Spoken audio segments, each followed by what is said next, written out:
It's about damn time that we've seen an answer to the Sion sort of menacing that we've been seeing a lot in these drafts so far. He's been able to just thrive in so many of these metas, especially as the games get deeper and deeper into Fearless Draft. A lot of teams have been relying on just standard front to back and relatively blindable champions, and Sion has been standing out as one of the de facto kind of weak side picks now, right? Because the top lane pool is so small. He's willing to, on paper, kind of forego a lot of weak side champions until your name is T1 and you come up with something, right?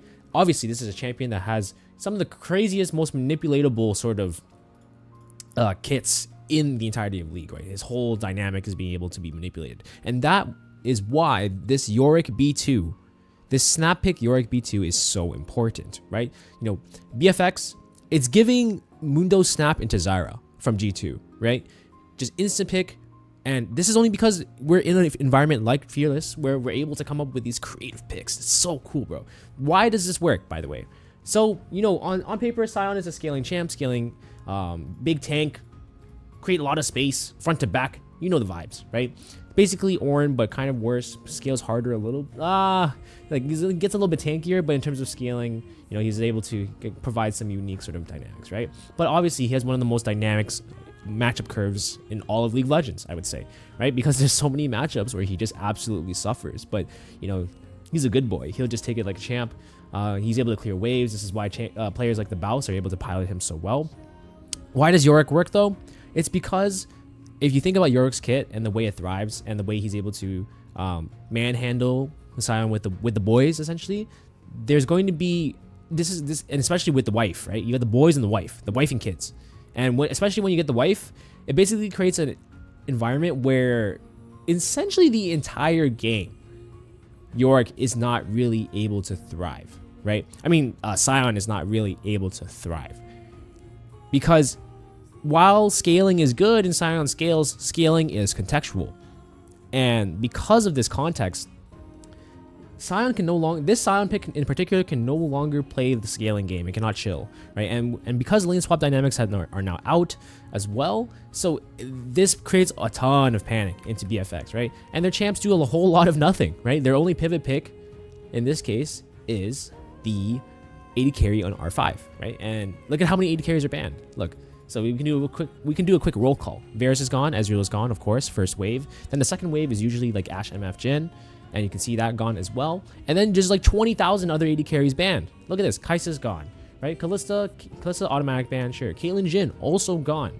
And then they go 4-5 Jinx Lulu, which makes a lot of sense because if you look at T1's comp, rather BFX's comp, there's not really much agency they can actually have against something like Jinx Lulu. Right? So the only choice they really have is to just go front to back AD carry, and T1 know that, so they just take the best one, at least in their eyes, right? So they just take the best one, and it's like, well, damn, there's not really much I can do anymore. And this is off the back because they picked Sion so early on. It's not because of the Sion matchup in particular. It's because it gives T1 a free bailout when you're so deep into a Fearless draft and you get such a hard winning lane, right? So you give something to play through, you have a stable mid, so you have even mid, and then you're able to get basically a cream of the crop pick on AD carry and support. So that's why this one pick, this Yorick pick, is so pivotal, right?